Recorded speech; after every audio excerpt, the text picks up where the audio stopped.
ವೀಕ್ಷಕರೇ ನೋಡಿ, ಧನ್ವಿ ಎಂಜಾಯ್ ಚಾನಲ್ಗೆ ನಿಮಗೆಲ್ಲ ಆದರದ ಸ್ವಾಗತ. ಇವತ್ತು ನಾವಿಲ್ಲಿ ನಮ್ಮ ಪುಣಚ ಅಂದರೆ ಈ ಜಲಗಂಗಾ ಇರಿಗೇಷನ್ ಅಂತ ಇದೆ ನೋಡಿ, ಫ್ಯಾಕ್ಟ್ರಿ ನಡೆಸುತ್ತಾ ಇದ್ದಾರೆ. ಫ್ಯಾಕ್ಟ್ರಿಯ ಮಾಲೀಕರು ರವಿ ಮಣಿಲ ಮತ್ತು ಅವರ ಮಗ ಕಾರ್ತಿಕ್ ಮಣಿಲ, ಅಂದರೆ ನಮ್ಮ ತಂಗಿ ಮನೆಯದು. ಧನ್ವಿ ಎಂಜಾಯ್ ಚಾನಲಿನ ಧನ್ವಿ ಇದ್ದಾನಲ್ಲ, ಅವರ ಅಜ್ಜಿ ನಾನೀಗ ವಿಡಿಯೋ ಮಾಡ್ತಾ ಇದ್ದೇವೆ.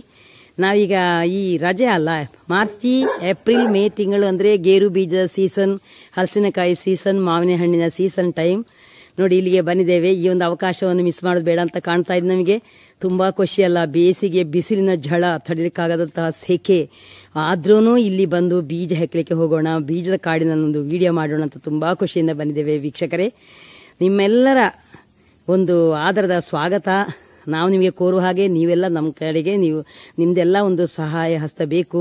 ನೀವೆಲ್ಲ ಈ ವಿಡಿಯೋನ ವೀಕ್ಷಿಸಬೇಕು. ನೋಡಿ, ನಿಮ್ಮ ಕಮೆಂಟ್ಗಳನ್ನು ಹಾಕಿ ಹೇಗಿದೆ ಬೀಜದ ಕಾಡಿನ ವಿಡಿಯೋ ನೋಡೋಣ. ಗೇರು ಬೀಜದ ಕಾಡಿರ್ಬೋದು, ಮರಗಳಿರ್ಬೋದು. ನಮಗೆಲ್ಲ ನಾವು ಬೆಂಗಳೂರಲ್ಲಿರುವವರು, ಆರ್ ಆರ್ ನಗರದಲ್ಲಿ, ನಮಗೆಲ್ಲ ಎಲ್ಲಿ ಸಿಗುತ್ತೆ ಇಂತಹ ಸ್ವರ್ಣಾವಕಾಶ. ನೋಡಿ, ಇವತ್ತೊಂದು ಅವಕಾಶ.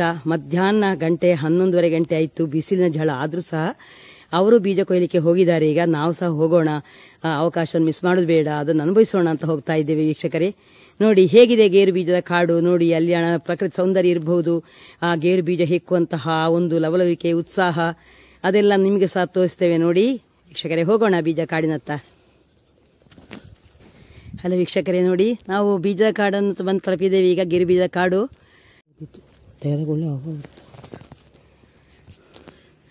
ನೋಡಿ ವೀಕ್ಷಕರೇ, ಎಷ್ಟು ಚೆನ್ನಾಗಿ ಕಾಣಿಸ್ತಾ ಇದೆ. ಗೇರು ಬೀಜ ಮರ ಇರ್ಬೋದು, ಮಾವಿನ ಮರಗಳಿರ್ಬೋದು, ಆ ಪ್ರಕೃತಿಯ ನೋಟ ಪಕ್ಕದಲ್ಲೇ ಇದೆ. ನೋಡಿ, ಇವರ ಫ್ಯಾಕ್ಟ್ರಿಗಳು ನೋಡಿ, ಜಲಗಂಗಾ ಇರಿಗೇಷನ್ ಫ್ಯಾಕ್ಟ್ರಿ ಸಹ ನಮಗೆ ಕಾಣಿಸ್ತಾ ಇದ್ರ ಬದಿಲಾಗಿ ನಾವು ಹೋಗ್ತಾ ಇದ್ದೇವೆ. ಈಗ ನೋಡಿ ಎಷ್ಟು ಚೆನ್ನಾಗಿದೆ ಪ್ರಕೃತಿಯ ಸೊಬಗು.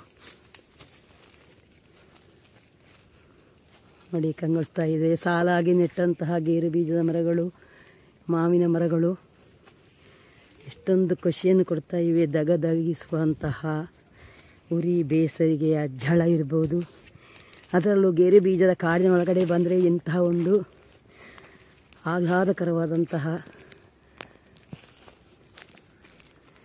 ಆಹ್ಲಾದಕರವಾದಂತಹ ನೋಟ ಇರ್ಬೋದು. ಮನಸ್ಸಿಗೆ ಎಷ್ಟೊಂದು ಮುದ ಕೊಡ್ತಾ ಇದೆ. ನಾವು ಸ್ವಲ್ಪ ಆಗಲೇ ಬರಬೇಕಿತ್ತು, ಮಿಸ್ ಮಾಡಿಕೊಂಡೆವು. ಗೇರು ಬೀಜ ಏನು ಕೊಯ್ತಾ ಇದ್ದಾರೆ, ಕೀಳ್ತಾ ಇದ್ದಾರೆ. ಹೋಗೋಣ ಮುಂದೆ ಕಾಡಿನತ್ತ.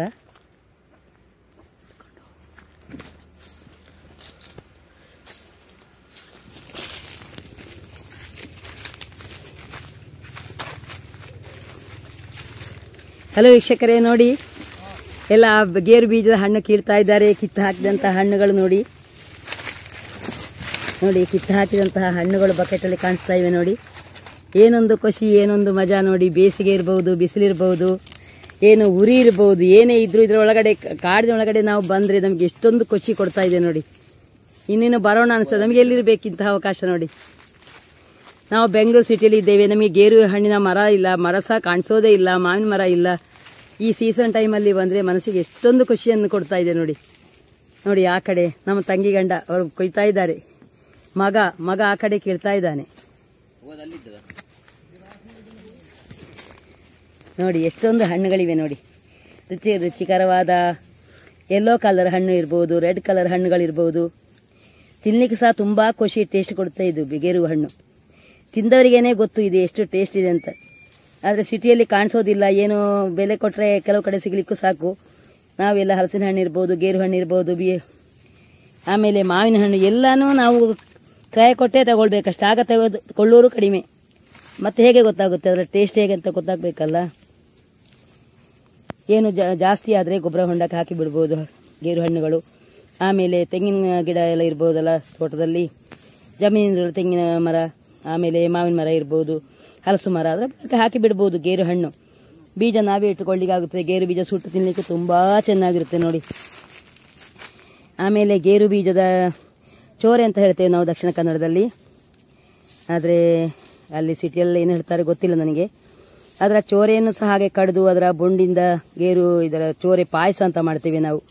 ಈ ಯುಗಾದಿ ಹಬ್ಬಕ್ಕೆ ದಕ್ಷಿಣ ಕನ್ನಡದ ಫೇಮಸ್ ಪಾಯಸ ಅಂದರೆ ಅದೇ ಗೇರು ಬೀಜದ ಅದೇ ಚೋರೆ ಇದೆಯಲ್ಲ, ಎಳತು ಅಂದರೆ ಎಳತು ಗೇರು ಬೀಜ ಹೇಳ್ಬೋದು, ಅದರ ಬೊಂಡಿಯಿಂದ ಮಾಡುವಂತಹ ಪಾಯಸ ತುಂಬ ಚೆನ್ನಾಗಿರುತ್ತೆ ಅದು ಸಹ.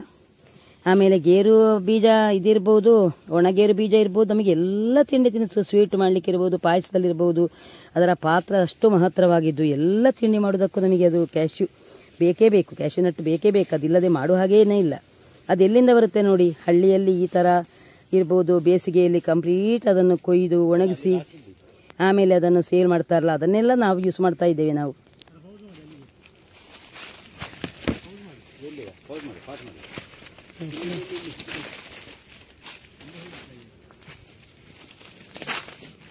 ನೋಡಿ ಹೋಗೋಣ, ಮುಂದಕ್ಕೆ ಹೋಗೋಣ. ನಾವು ಗೇರು ಕಾಡಲ್ಲಿ ಈಗ ಮುಂದೆ ಮುಂದೆ ಹೋಗ್ತಾ ಇದ್ದೇವೆ. ಒಂದು ಕಡೆ ಕಿತ್ತು ಹಾಕಿದ ಹಣ್ಣುಗಳನ್ನು ವೀಕ್ಷಿಸಿ ಆಯ್ತು. ಇನ್ನು ನೋಡಿ, ಇನ್ನು ಈ ಥರ ಇನ್ನು ಮುಂದಕ್ಕೆ ಹೋಗುವಾಗ ಇನ್ನೂ ಸಹ ಗೇರು ಗಿಡಗಳು ತುಂಬ ಇವೆ. ಹಣ್ಣು ಎಷ್ಟಿದೆ ನೋಡಿ, ಎಷ್ಟೊಂದು ಖುಷಿ ಇದೆ ನೋಡುವುದಕ್ಕೆ. ತಿಂದ್ರಂತೂ ಕೇಳುವುದೇ ಬೇಡ. ಕೆಲವು ಹಣ್ಣುಗಳು ಅಷ್ಟು ಮಧುರವಾಗಿರುತ್ತೆ, ಇನ್ನೂ ತಿನ್ನೋಣ ಅನಿಸುತ್ತೆ. ನೋಡಿ ಎಷ್ಟು ಚೆನ್ನಾಗಿದೆ ನೋಡಿ, ಕಿತ್ತ ಹಣ್ಣುಗಳು, ಎಷ್ಟೊಂದು ಹಣ್ಣುಗಳು. ಇದರಿಂದ ಹಣ್ಣುಗಳಿಂದ ಬೀಜವನ್ನು ಪ್ರತ್ಯೇಕಿಸಿ ಆಮೇಲೆ ಅದನ್ನು ತೊಳ್ಕೊಂಡು ವಾಶ್ ಮಾಡಿ ಅದನ್ನು ಅಂಗಡದಲ್ಲಿ ಹಾಕಿ ಚೆನ್ನಾಗಿ ಒಣಗಿಸಿ ಆಮೇಲೆ ಅದನ್ನು ನಾವು ಸೇಲ್ ಮಾಡ್ತೇವೆ. ಹಣ್ಣುಗಳು ಒಳ್ಳೆ ಹಣ್ಣುಗಳನ್ನು ಬೇಕಿದ್ರೆ ತಿನ್ನಲಿಕ್ಕೆ ಇಟ್ಕೊಳ್ಬೋದು.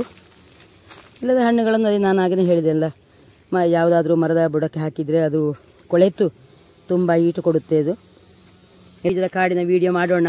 ನಮಗೆ ಎಷ್ಟು ವರ್ಷದಿಂದ ಆಯ್ತು ನಾವು ಗೇರು ಬೀಜದ ಮರದ ಹತ್ತಿರಕ್ಕೇ ಹೋಗದೆ. ಇದೊಂದು ಅವಕಾಶ ಸಿಕ್ಕಿತ್ತು. ಹಾಗೆ ತಂಗಿ ಗಂಡ ಮಗ ನಾನು ಮಗಳೆಲ್ಲ ಬಂದುಬಿಟ್ಟಿದ್ದೇವೆ. ಈಗ ಗೇರು ಕಾಣು ನೋಡೋಣ, ಅವರ ಸೌಂದರ್ಯವನ್ನು ಆಸ್ವಾದಿಸೋಣ. ಅದನ್ನು ಕೀಳುವುದು ಇನ್ನೊಮ್ಮೆ ನೆನಪು, ಅಂದರೆ ಏನು ಹೇಳೋದು, ಪುನರ್ ನೆನಪದು ಅಂತ ಹೇಳ್ತೀವಲ್ಲ. ನಾವು ಸಣ್ಣದಿರುವಾಗ ನಾವು ಸಹ ಹೀಗೆ ಗೇರು ಬೀಜ ಕಾಡಿಗೆ ಹೋಗಿ ಡೈಲಿ ಸಾಯಂಕಾಲ ಟೈಮಿಗೆ ನಮ್ಮ ಅಪ್ಪ ಕಳಿಸ್ತಾ ಇದ್ರು, ಹೋಗಿ ಮಕ್ಕಳೇ ಗೇರು ಹಣ್ಣು ಕೊಯ್ಕೊಂಡು ಬನ್ನಿ, ಬೀಜ ತಗೊಂಡು ಬನ್ನಿ ಅಂತ. ಅಂದರೆ ಗೇರು ಬೀಜ ಬೇಕೇ ಬೇಕಲ್ಲ, ನಮಗೆ ಸ್ವಂತ ಉಪಯೋಗಕ್ಕೂ ಬೇಕು. ಜಾಸ್ತಿ ಆದರೆ ಅದನ್ನು ಮಾರ್ಕೊಳ್ಬಹುದು, ಮಾರುಕಟ್ಟೆಯಲ್ಲಿ ಒಳ್ಳೆ ಬೆಲೆ ಇದೆ ಅದಕ್ಕೆ. ನಾವು ನಮ್ಮ ಕೃಷಿ ಭೂಮಿಯಲ್ಲಿ ಸಿಗುವಂತಹ ಯಾವ ಉತ್ಪನ್ನಗಳನ್ನು ನಾವು ವೇಸ್ಟ್ ಮಾಡಬಾರ್ದು.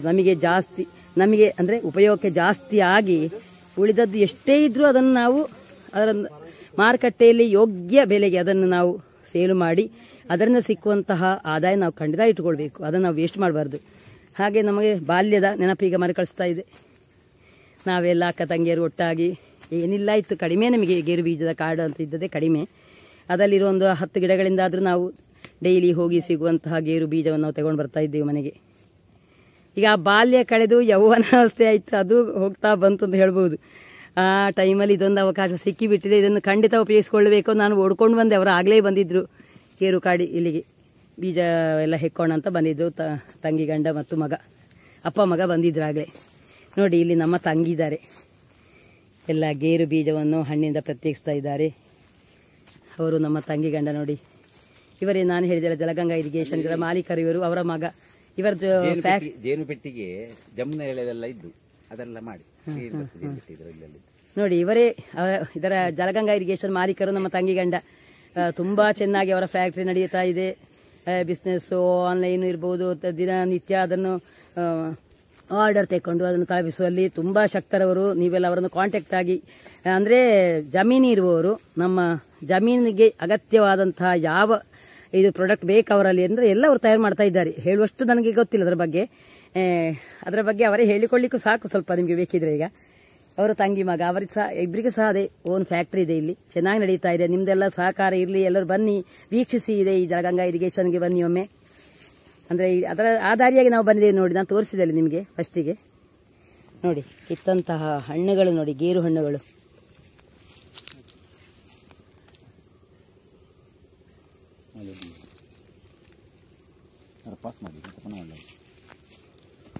ನೋಡಿ ನೀವೆಲ್ಲ ಬನ್ನಿ ನಮ್ಮೂರಿಗೆ. ಆದರೆ ಇನ್ನೊಮ್ಮೆ ನಮ್ಮ ಊರನ್ನು ವಿಸಿಟ್ ಮಾಡಿ. ಈ ಜಲಗಂಗಾ ಇರಿಗೇಷನ್ ಇರ್ಬೋದು, ಜಮೀನಿರೋರಿಗೆ ಸ್ವರ್ಣಾವಕಾಶ ನಿಮಗೆ ಸಹ ಇದು ನಾನು ಹೇಳ್ಕೊಂಡಿದ್ದೀಗ. ಎಲ್ಲರೂ ಬನ್ನಿ, ಈ ಜಲಗಂಗಾ ಇರಿಗೇಷನ್ ವೀಕ್ಷಿಸಿ. ನಿಮಗೆ ಅಗತ್ಯ ಇರುವಂತಹ ಏನಾದ್ರು ಪ್ರಾಡಕ್ಟ್ಗಳಿದ್ದರೆ ನಿಮಗೆ ಅದನ್ನು ಮಾತಾಡಿ, ನಿಮಗೆ ಅದನ್ನು ಎಲ್ಲಿಗೆ ಬೇಕೋ ಅಲ್ಲಿಗೆ ತಲುಪಿಸುವಲ್ಲಿ ಅವರು ಶಕ್ತರಾಗ್ತಾರೆ. ಆಮೇಲೆ ಈ ವಿಡಿಯೋ ಅದೇ ಗೇರು ಬೀಜ ಅಂದರೆ ಈ ಕಾಡಿಗೆ ನಾವು ಬಂದಿದ್ದೀವಲ್ಲ, ಇದೊಂದು ವಿಡಿಯೋ ಮಾಡ್ಕೊಂಡಿದ್ದೇವೆ. ಎಲ್ಲರಿಗೂ ವೀಕ್ಷಿಸೋಣ, ಎಲ್ಲರೂ ಇದರ ಖುಷಿಯನ್ನು ಪಡ್ಕೊಳ್ಳಿ ಅಂತ ಹೇಳೋ ಒಂದೇ ಒಂದು ಇಚ್ಛೆ ನಮಗೆ. ಇದು ನಿಮಗೆ ಖುಷಿಯಾಗಿದ್ದಲ್ಲಿ ನಿಮ್ಮ ಕಮೆಂಟ್ ಮಾಡಿ, ಲೈಕ್ ಮಾಡಿ, ಶೇರ್ ಮಾಡಿ. ನಿಮ್ಮ ಸಹಕಾರ ಎಂದೂ ಧನ್ವಿ ಎಂಜಾಯ್ ಚಾನಲ್ಗೆ ಹೀಗೆ ಇರಲಿ, ನಮ್ಮ ಮೇಲಿನ ಪ್ರೀತಿ ವಿಶ್ವಾಸ ಇರಲಿ. ಮುಂದಿನ ವಿಡಿಯೋಲಿ ಸಿಗೋಣ ವೀಕ್ಷಕರೇ.